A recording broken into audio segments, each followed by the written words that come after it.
Ntivyari vyoroshe na gatoyi mu nama nshingamateka.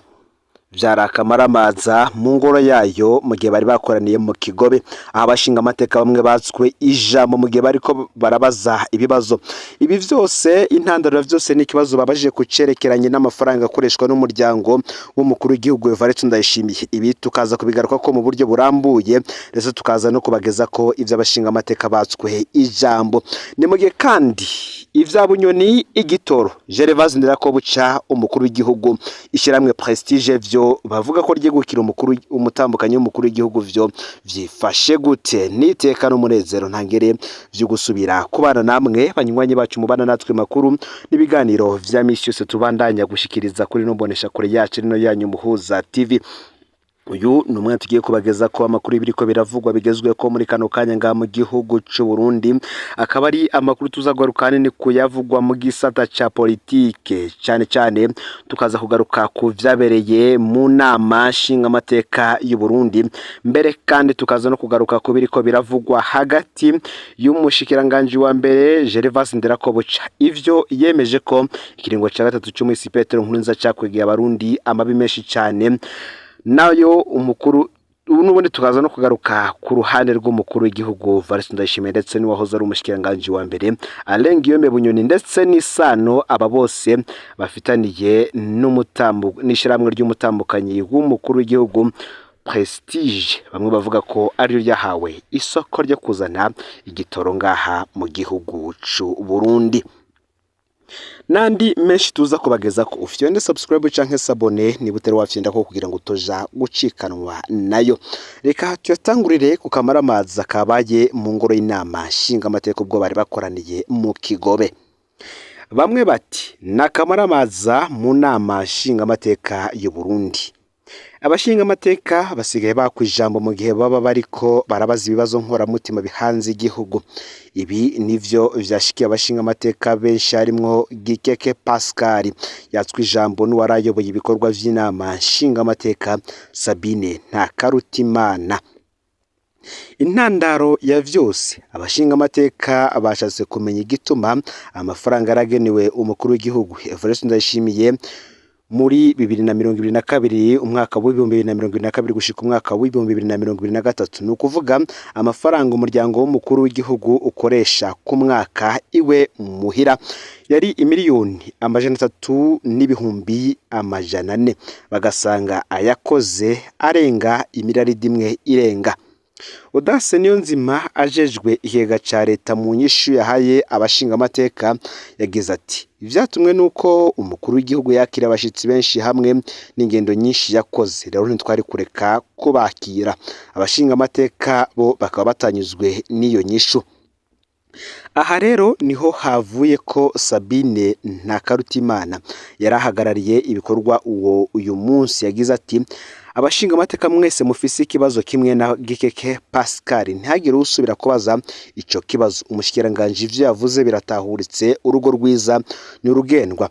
Gikeke Pascal we akaba yategetswe guheba ico kibazo, nawe arumvira arabireka. Ngibi rero ivyabaye mu nama nshingamateka si rya mbere bishitse umushingamateka Pascal Gikeke akabaza ibibazo abarongoye inama nshingamateka bakamukarira.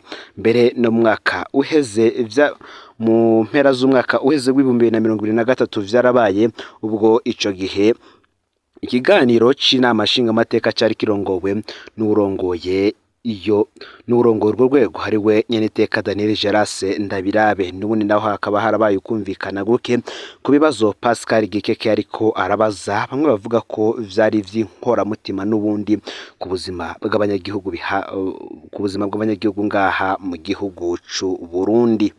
Noneho reka tuje kuri ya nkuru irabana n'igitoro gusa. Tugire mu nama nshingamateka, bamwe bati abashingamateka bagiye kubakirwa station yabo y'ibitoro.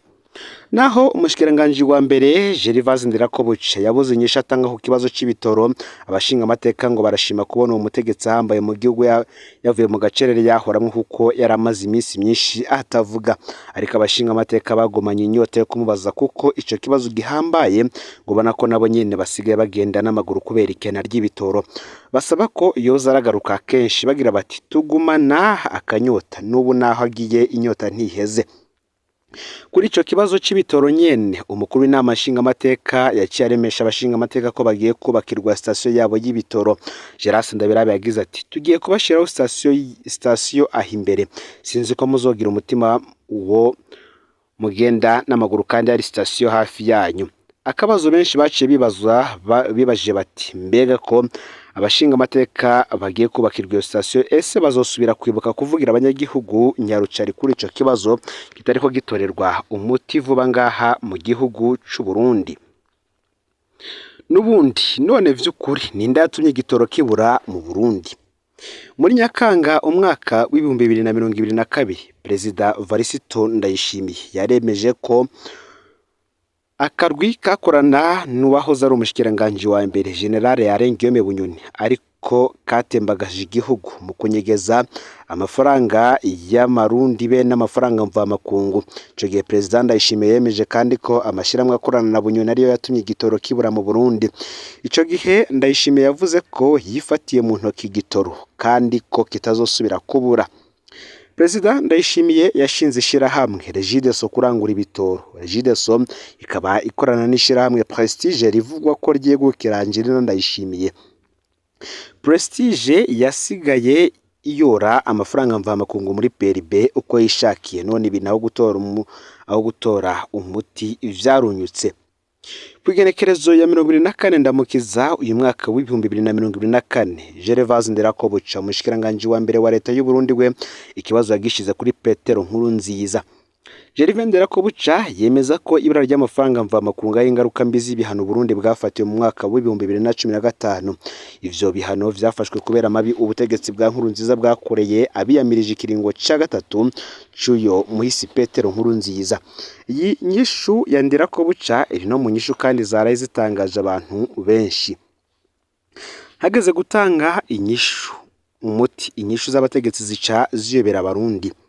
Inyishu ya Perezida Ndayishimiye yarasenzwe kwifatira mu ntoke igitoro kugishinga Regideso kugira Prestige y'umukenyezi wiwe gushira ishiramwe rishashe rijejwe igitoro, vyose nta nyishu vyazanye.